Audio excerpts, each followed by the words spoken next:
Weight cutting is the number one most dangerous element to the sport of mixed martial arts and the biggest legal cheating method that has ever been allowed in combat sports. Weight cutting atau pemotongan berat badan adalah strategi ekstrim yang dilakukan petarung untuk menurunkan berat badan dalam waktu singkat sebelum pertandingan. Tujuannya supaya mereka bisa lolos ke kelas berat tertentu sesuai dengan regulasi. Dalam kenyataannya, berat badan sehari-hari seorang fighter jauh lebih tinggi daripada angka resmi di kelasnya. Misalnya, petarung yang bertarung di kelas ringan, dengan batas maksimal 70,3 kg, bisa saja sehari-harinya berbobot 77 hingga 80 kg. Sehari sebelum pertandingan, mereka akan memaksa tubuhnya turun ke angka yang sesuai dengan aturan tersebut. Oh, he's a big man, bro. He's a big man.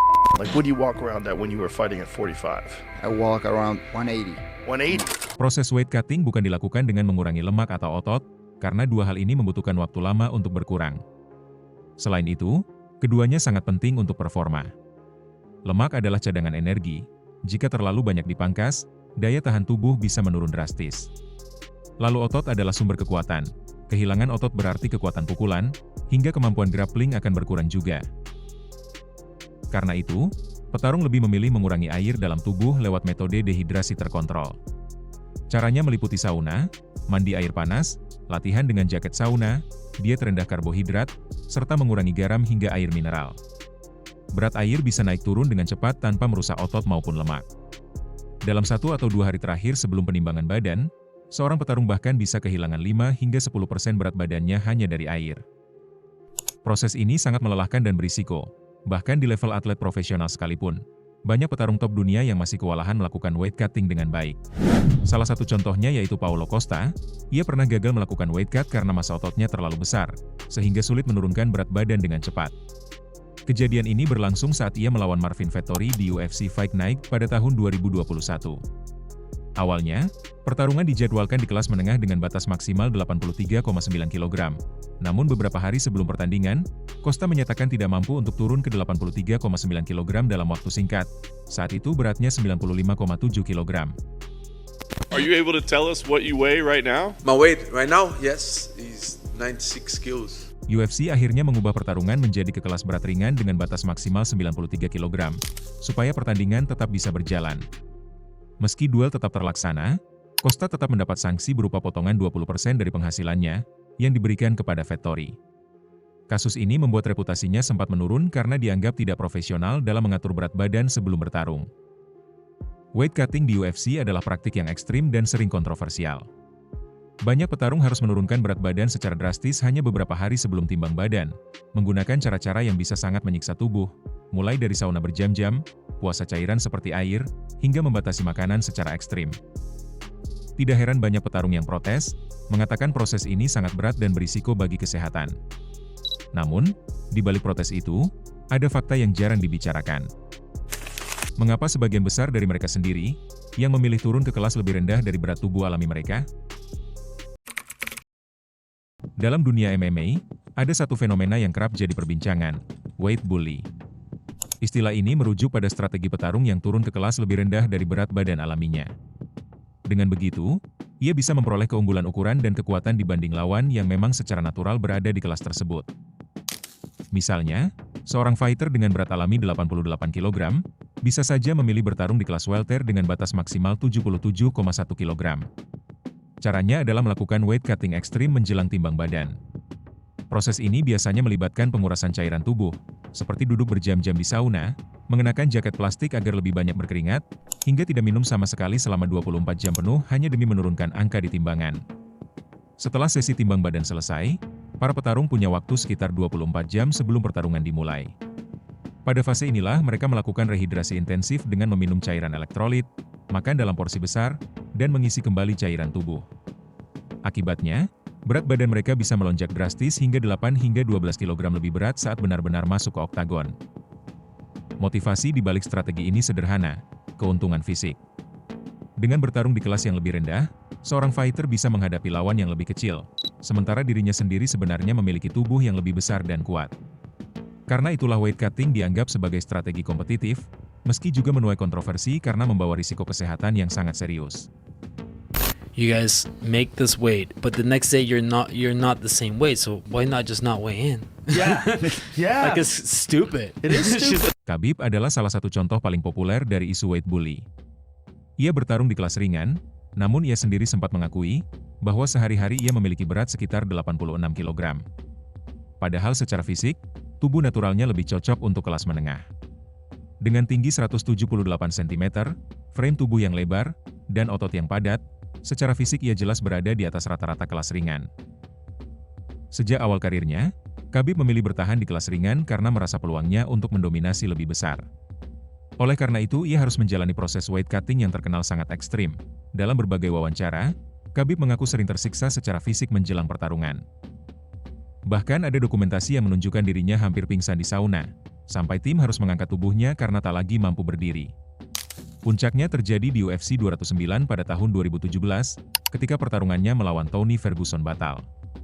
Khabib dilarikan ke rumah sakit akibat komplikasi dari weight cutting yang ekstrim. Yeah, have fun with that weight cut.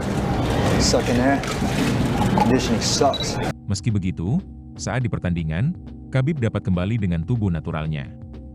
Beratnya bisa melonjak kembali ke 80-an kilogram, hampir 10 kg lebih berat dari bobot resmi timbang di kelas ringan. Di dalam oktagon, ia terlihat jauh lebih besar dan kuat, lalu mendominasi lawan-lawannya dengan gulat serta ground control. Hal inilah yang membuat banyak petarung dan pengamat menuding Khabib ataupun saudaranya Islam Makhachev sebagai weight bully. You look heavy. 180. 180. And you fight 155? Yes. Weight bully. Fenomena serupa juga terlihat pada Conor McGregor, terutama saat ia bertarung di kelas bulu yang memiliki batas maksimal 65,8 kg. Secara natural, tubuh Conor lebih cocok untuk kelas ringan, bahkan ia pernah naik ke kelas welter. Ketika di kelas bulu, Conor harus melakukan weight cutting ekstrim agar bisa mencapai 65,8 kg saat timbang badan. Bisa dilihat ia tampak seperti zombie saat itu. Namun setelah itu, ia mengembalikan cairan dan nutrisi hingga beratnya naik lagi ke kisaran 74 hingga 76 kg saat masuk oktagon. Artinya, ia membawa tubuh dengan kekuatan pukulan setara kelas ringan, tetapi menghadapi lawan-lawannya yang lebih kecil secara alami. Tak heran jika pukulan Conor terasa sangat mematikan di kelas bulu. Bukti paling ikonik adalah ketika ia menghajar Jose Aldo hanya dalam 13 detik, salah satu nokaut tercepat dalam sejarah perebutan gelar UFC. Namun, ketika Conor naik ke kelas ringan, keunggulan weight bully-nya berkurang. Lawan-lawannya sudah lebih besar secara natural, sehingga ia tak lagi bisa mengandalkan perbedaan fisik semata untuk mendominasi. Sebenarnya, fenomena weight bully tidak hanya terjadi pada Khabib Nurmagomedov atau Conor McGregor. Banyak petarung lain di UFC yang menggunakan strategi serupa untuk mendapatkan keunggulan fisik di kelas yang lebih rendah daripada berat alami mereka. Cutting weight merupakan bagian tak terpisahkan dari olahraga tarung, tetapi praktik ini jauh lebih ekstrim di UFC dibandingkan dengan tinju. Penyebab utamanya ada pada jumlah divisi dan jarak antar kelas berat. Dalam tinju, terdapat lebih dari 15 kelas berat dengan jarak yang relatif kecil, rata-rata hanya 3-4 kg. Kondisi ini memberi ruang bagi petinju untuk bertarung di divisi yang paling mendekati berat badan alami mereka. Misalnya, jika seorang petinju memiliki berat sekitar 67 kg, ia bisa memilih antara kelas bulu super, kelas ringan, kelas super ringan, atau kelas welter tanpa perlu melakukan penurunan berat badan secara ekstrim. Berbeda halnya dengan UFC yang hanya memiliki sekitar 8 kelas utama. Jarak antar divisi cukup lebar, seringkali mencapai 5 hingga 6 kg bahkan lebih. Contoh paling jelas ada di kelas ringan dan welter. Perbedaannya hampir 7 kg. Seorang fighter dengan berat alami 76 kg jadi berada di posisi nanggung. Bila ia memaksa masuk kelas ringan, ia harus menurunkan 6 kg lagi. Sebaliknya, jika memilih bertarung di kelas welter, ia bisa kalah ukuran karena lawan-lawannya bisa saja punya berat alami, 82 hingga 83 kg yang dipaksa turun ke 77,1 kg. Situasi ini membuat banyak petarung UFC lebih memilih untuk weight cutting secara drastis. Strateginya sederhana, tampil di kelas lebih rendah agar bisa bertarung melawan petarung yang ukurannya lebih kecil, lalu melakukan rehidrasi setelah timbang badan. Akibatnya, di hari pertarungan, tubuh mereka bisa kembali naik 7 hingga 10 kg dan terlihat jauh lebih besar dibanding saat timbang badan. Namun, di balik keuntungan kompetitif itu, risiko kesehatannya sangat besar. Proses cutting yang ekstrim bisa memicu dehidrasi parah, kerusakan organ, gangguan fungsi otak, penurunan stamina, hingga kasus terburuk, kematian.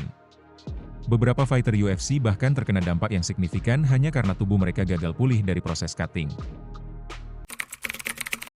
Kasus TJ Dillashaw sering dianggap sebagai salah satu contoh paling buruk tentang betapa ekstrim dan berbahayanya praktik weight cutting di UFC.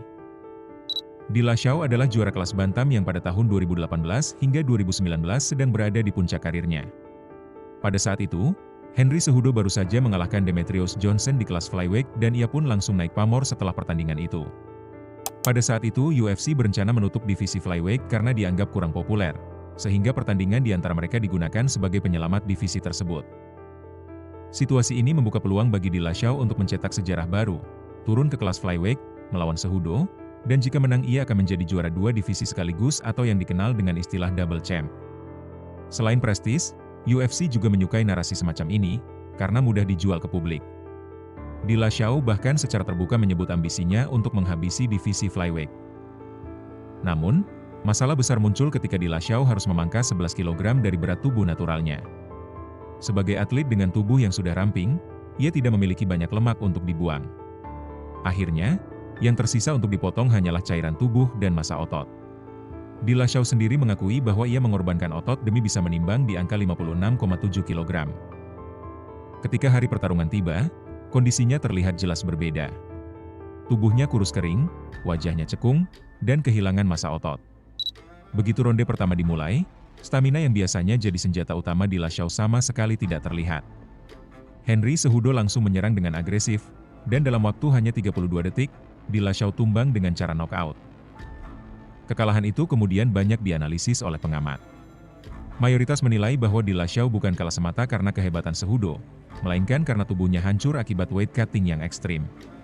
Pertarungan yang semula bisa menjadi catatan sejarah, justru berakhir sebagai salah satu titik terendah dalam karirnya.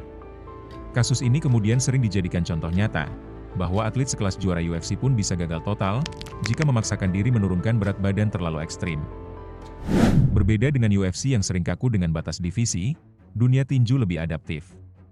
Kasus Gervonta Davis melawan Ryan Garcia pada 2023 menjadi contoh jelas, bagaimana klausul rehidrasi dipakai sebagai senjata strategi dalam kontrak tinju. Klausul rehidrasi adalah aturan kontrak dalam tinju yang membatasi seberapa banyak berat badan seorang petinju boleh naik kembali, setelah proses timbang badan resmi. Klausul ini tidak ada di semua pertarungan, hanya dipakai bila salah satu pihak khawatir, jika lawan akan masuk ring dengan bobot jauh di atas batas divisi. Secara natural, Ryan Garcia adalah petinju besar untuk kelas ringan. Dengan tinggi 178 cm, ia jelas unggul secara fisik dibanding Davis yang hanya 166 cm. Tanpa aturan tambahan, Ryan berpotensi masuk ring dengan bobot jauh di atas batas resmi, memberi keuntungan ukuran dan kekuatan. Untuk mengantisipasi itu, pihak Davis memasukkan klausul rehidrasi ke dalam kontrak. Oleh karena itu setelah timbang badan sehari sebelum laga, Ryan tidak boleh menaikkan bobot badan seenaknya. Pada pagi hari pertandingan, ia diwajibkan timbang ulang dan beratnya tidak boleh melebihi yang telah disepakati di kontrak, yaitu 66,2 kg. Aturan ini membatasi proses rehidrasi Ryan Garcia, biasanya ia bisa pulih ke bobot natural sekitar 70 hingga 72 kg, tetapi kali ini tubuhnya harus ditahan lebih ringan. Dampaknya sangat terasa, ototnya tidak sebesar biasanya, refleks sedikit melambat, dan daya tahan menurun. Bisa dilihat badan Ryan Garcia ketika melawan Tank Davis, dan dibandingkan ketika melawan Davin Haney. Saat melawan Tank Davis ia terlihat sangat kurus kering. Banyak pengamat menilai klausul ini tidak adil karena menguntungkan Tank Davis. Namun, dari sisi bisnis, hal ini sah-sah saja. Ryan setuju dengan kontraknya demi kesempatan duel besar. Klausul rehidrasi pada dasarnya adalah alat strategi, cara untuk memastikan lawan tidak masuk ring dengan keunggulan fisik berlebihan setelah proses rehidrasi. Pertarungan bisa diatur dengan kesepakatan yang disesuaikan dengan kebutuhan dan strategi masing-masing kubu. Inilah yang membuat dinamika kontrak di tinju seringkali sama menariknya dengan pertarungan di dalam ring. Di UFC, sistem timbang berat badan masih menggunakan metode klasik, yaitu dilakukan sehari sebelum pertarungan. Hal ini memungkinkan para petarung melakukan extreme weight cutting, menurunkan berat badan secara drastis dengan dehidrasi besar-besaran. Setelah selesai timbang badan, mereka memiliki sekitar 24 jam untuk melakukan rehidrasi, mengembalikan cairan tubuh, dan bertarung dengan berat badan yang jauh lebih tinggi daripada kelas resmi yang mereka daftarkan. Pendekatan berbeda diterapkan oleh One Championship. Tragedi yang terjadi pada tahun 2015 menjadi pemicunya, ketika seorang petarung muda asal Cina, Yang Jianbing, meninggal akibat dehidrasi ekstrim saat mencoba menurunkan berat badan ke kelas flyweight. Peristiwa itu mendorong CEO One Championship, Chatri Sitiotong, untuk melakukan reformasi besar terkait keselamatan atlet dengan melarang dehidrasi ekstrim. One Championship kemudian memperkenalkan sistem timbang yang lebih ketat dengan hydration test. Artinya, seorang petarung tidak hanya harus mencapai angka tertentu di timbangan, tetapi juga harus membuktikan tubuhnya tetap terhidrasi normal melalui tes kadar air tubuh, yang biasa disebut tes urin. Meski berat badan petarung sudah sesuai batas divisi, jika tubuhnya masih dehidrasi, ia tetap tidak akan diizinkan bertanding. Perbedaan ini sangat kontras dengan UFC dan mayoritas organisasi MMA lain, yang tolak ukur utamanya hanya angka di timbangan. Misalnya, untuk kelas ringan harus 70,3 kg. Selama masuk angka itu, meski tubuh dehidrasi berat, pertarungan tetap sah dan dilanjutkan. One Championship menggunakan dua syarat sekaligus. Berat badan harus sesuai divisi, dan kadar hidrasinya normal. Tes urin, biasanya dengan metode mengecek seberapa pekat urin. Jika urin terlalu pekat, artinya tubuh dehidrasi, dan petarung dianggap gagal untuk bertanding. Contoh nyata sistem ini terjadi pada Rotang di tahun 2024. Saat timbang, berat badannya memenuhi syarat, namun hasil hydration test menunjukkan ia masih dehidrasi. Akibatnya, pertarungan dibatalkan. Hal ini menunjukkan bahwa di One Championship, meski berat badan sesuai, kondisi hidrasi tubuh tetap menjadi faktor penentu lolos timbang. Sistem ini membuat petarung One Championship bertanding lebih dekat dengan berat badan natural mereka. Petarung tidak bisa lagi menurunkan 5-10 kg dalam semalam melalui weight cutting ekstrim dan tetap lolos. Bahkan, berat kelas di One Championship disesuaikan lebih luas untuk mengakomodasi berat alami atlet.